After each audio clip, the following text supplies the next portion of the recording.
All right, good evening. I'd like to call this meeting, annual district budget meeting of the Region 12 Board of Education to order.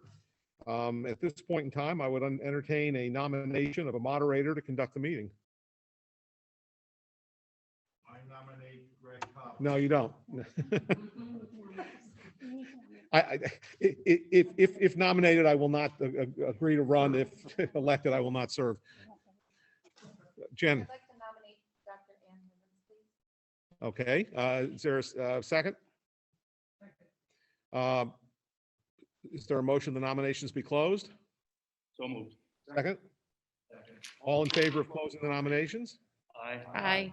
All opposed? All in favor of Dr. Herman serving as the moderator? Aye.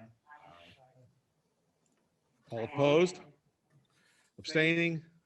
Chairman votes aye. It's unanimous. Dr. Hermans, I will turn the meeting over to you wherever you are. He's online. Oh, okay.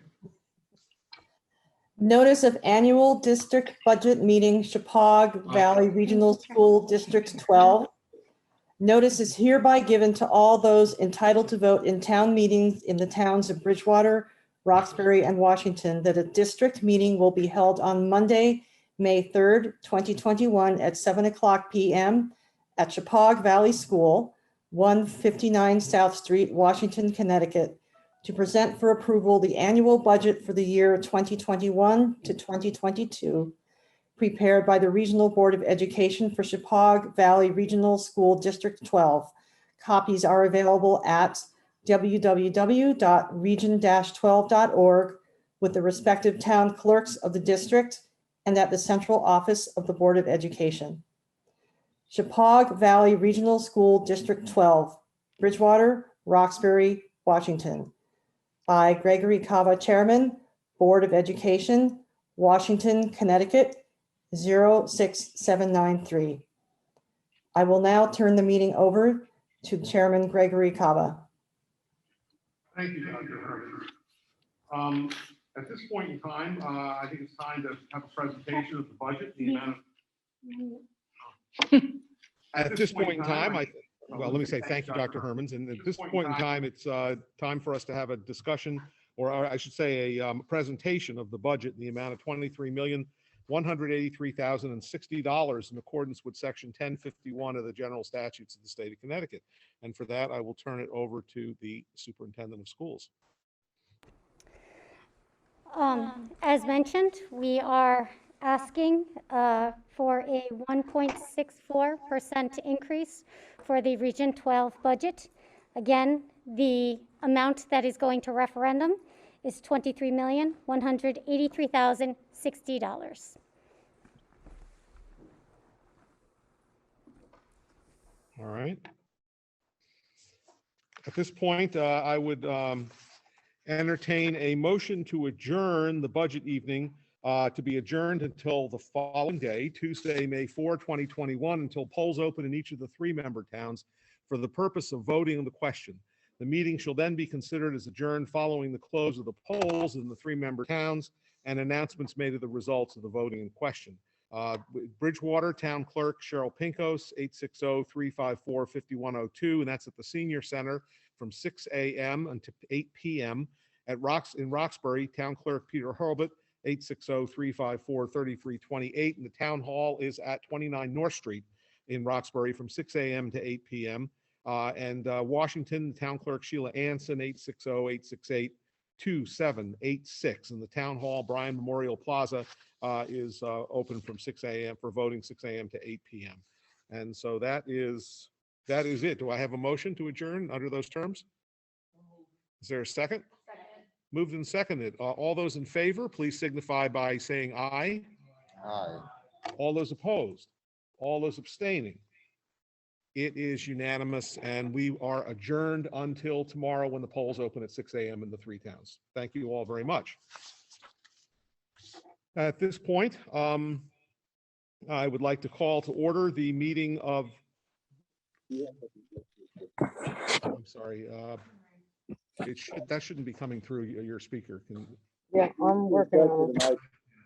Oh, okay, yeah, all right. All right, so I'd like to call to order this meeting of the Board of Education of the Regional School District Number 12 at 7:09 PM. And we would like to call the agenda. Our secretary is not able to attend, so I will call the order here. Joe Abdella. John Boniuto. Here.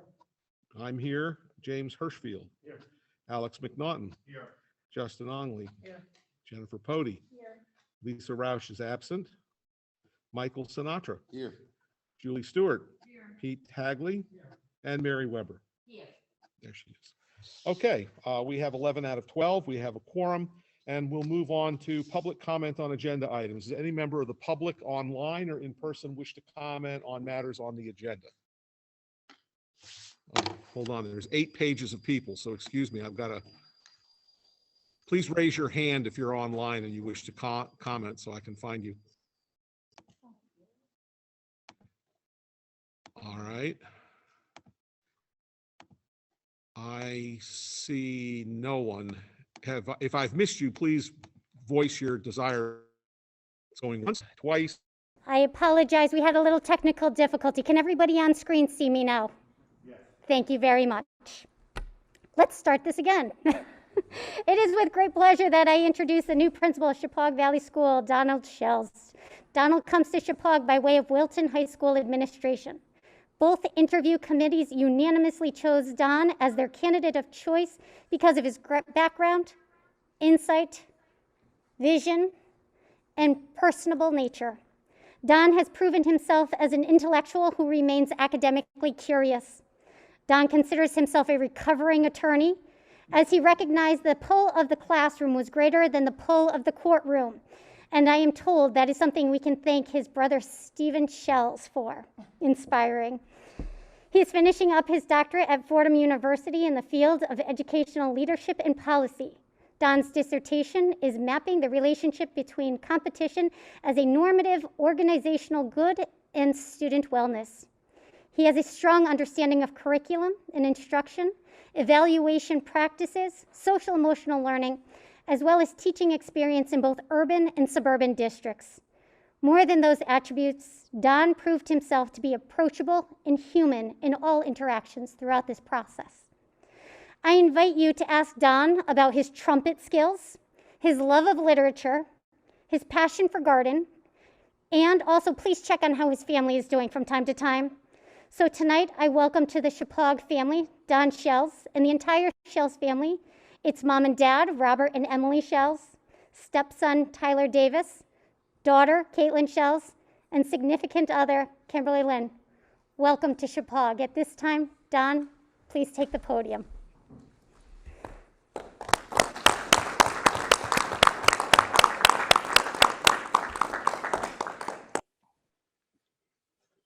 Okay, well, thank you for that warm and charitable welcome, and I'm delighted to be here. And if the tech goes on my end, don't do anything because they tell me I have a face made for radio. That's what they say. Members of the board, Superintendent Bennett, students, parents, guardians, faculty, and staff of this amazing Chippewa community, greetings, and thank you so much for your warm welcome. I'm incredibly humbled and deeply honored and gratified that you now entrust me with the principalship of your school, your wonderful school. From this moment forward, I pledge myself to the very worthy task of earning that trust. A school is a reflection of the community that it serves, and on that basis, I recognize Chippewa as a mirror image of an incredibly dedicated and supportive group of stakeholders. When a community offers high supports, it deserves to have high expectations. My job is to ensure those are met. I have a few magisterial wishes for our school. I can say our school now. The first is that all members of Chippewa's learning community will come to see me as the school's listener-in-chief. The most important quality in a principal is the ability to effectively listen. My motto will be, tell me more.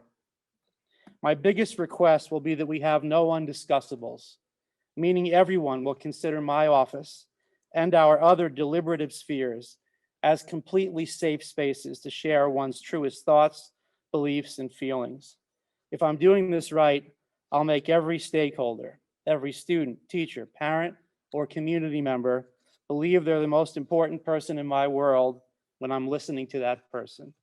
And in those listening moments, every person will in fact be the most important person in my world. And I'm going to start by listening to the wisdom of my wonderful predecessor, Ms. Gallo, and all the teachers and leaders in the building, many of whom would have been excellent candidates for this job. And I'm sure several were. And to those people, I say I'm ready to listen to your wisdom and benefit from it. Around 15 years ago, when I was considering going into administration, so again, that was before the state mandated lobotomy that all administrators have to have. My mentor said to me, Don, if you go into administration, you're still a teacher first and foremost. If you just remember that, you'll be okay.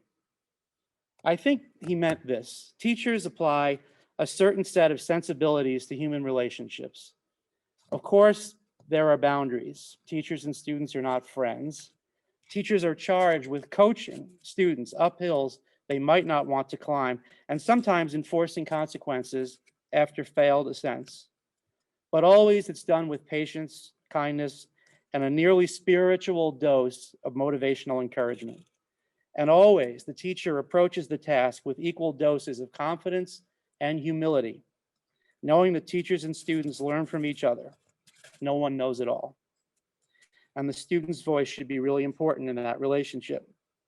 When I have done well as a school leader, it's when I remembered these maxims. When I have not done well and made my share of mistakes, those were times when I forgot these maxims. Luckily, in nearly every case, my colleagues in Wilton forgave my mistakes and kept working with me towards our common goals. And I promised them all that I would tell you that Chippewa might be getting a better version of me, constructed via the learning I derived from mistakes they tolerated. In any case, listening is the core value that drives the entire enterprise. Listening and engaging with every stakeholder the way a teacher listens to and learns from students. So please consider me your listener in chief. My second wish is to maintain and expand the incredible culture and school climate that represents Chippewa's mission. I want every parent, guardian, and member of the community to feel Chippewa's earnest desire to maintain strong, vibrant relationships. Relationships that go beyond PTSA raffles and bake sales, although they're certainly very nice. If you have bake sales, by the way, maybe try to have some low-carb products for me if you can. Beyond those things, into the realm of truly symbiotic connections. I want every student and every teacher to feel happy about coming to school and coming to work. I want every teacher to feel empowered, supported, and motivated to work on the problems that may confront us, inuring to the benefit of our students. I want a mindset that aspires to excellence while simultaneously respecting the fact that all people grow and develop according to their unique personal profiles. If you sense a contradiction or a complication in that nuance, excellence juxtaposed with patience, you're right. My job is to resolve that tension by supporting a climate whereby the latter creates the former.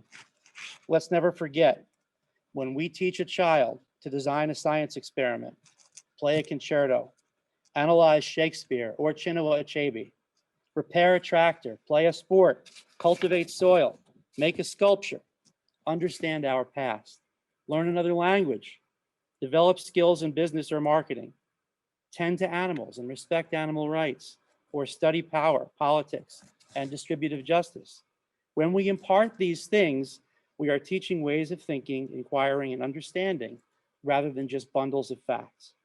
And we are creating spaces for our students to begin the exciting and awesome introspective quest to discover themselves, discover who they are, what they want to become, where they want to go, find their passion. I want every student to feel discovered, because I believe that ultimately we are in the discovery business. Another one of my mentors told me the greatest gift you can give students is to discover them, meaning tell them something about themselves that you see, but they cannot yet see. Wow, that essay reveals you're a talented writer. That community service project shows you're an incredible empath who can do great good for the community. Gee, did you build that piece of furniture? You have the makings of a master craftsman. Or I hear you telling me you're conflicted about who you are and what you love. Let's look for things together. Discovery leads to passion. Passion leads to engagement. Passion is the elixir that impels hearts and minds to say yes to life and to learning. In that guise, there is room to allow each student some guided choice about the learning pathways leading to the discovery of their own passion, attainment of mastery, and their own self-actualization. So discovery leads to passion, passion leads to engagement, and engagement leads to achievement. Whether measured by standardized tests, college admission rates, or student actions that make for a better, happier world. The ecosystem of this dynamic leads me now to my last point. Finally, my third magisterial wish for Chippewa, a sense of synergy and unity. All of us engaged in the pursuit of knowledge are caught up in one vast, seamless web. Stop and think for a moment about where our country and the world have been over the past year. When I reflect upon that, a series of realizations cascade through my mind.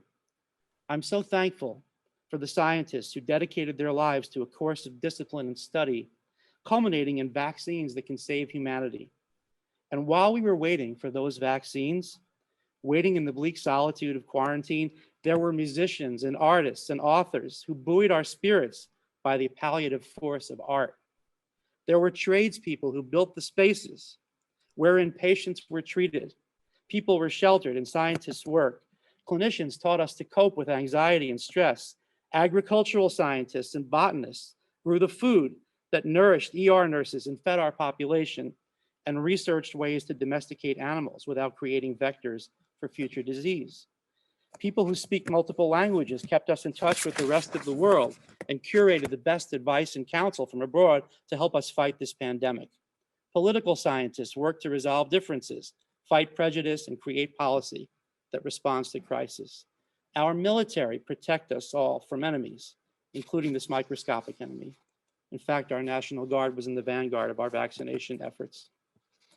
I wonder if you can see where I'm going with all this. Underlying all these, of course, are our educators, supplying the shoulders on which everyone else stands. And my point is this: all of these actors that I just mentioned have their start at places like Chippewa. Sadly, there are not enough places like Chippewa, places where it's all going on. I toured this campus last week and I learned beyond a doubt that it's all going on here. And it's all one big team working towards the same goal, the goals that we as a species have always had, keeping the wolves from our doors, catalyzing human progress, understanding this universe of ours, and using our intellect and our compassion to create a better world.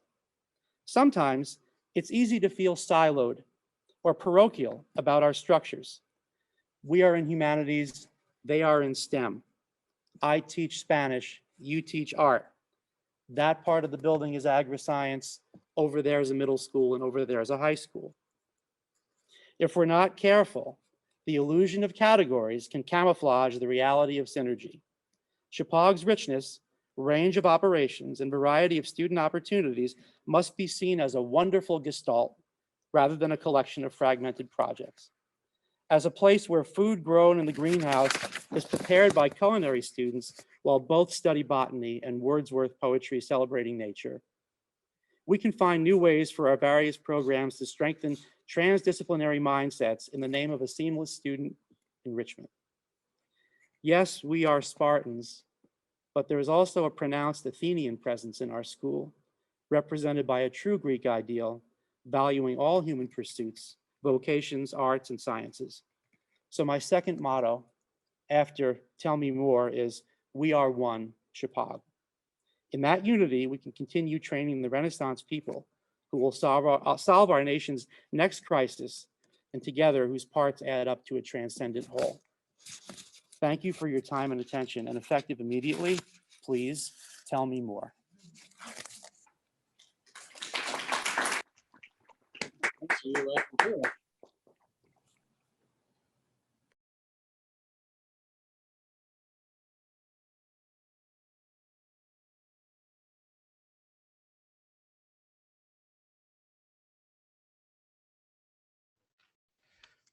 At this point, I think we're going to adjourn briefly for some refreshments in the hall.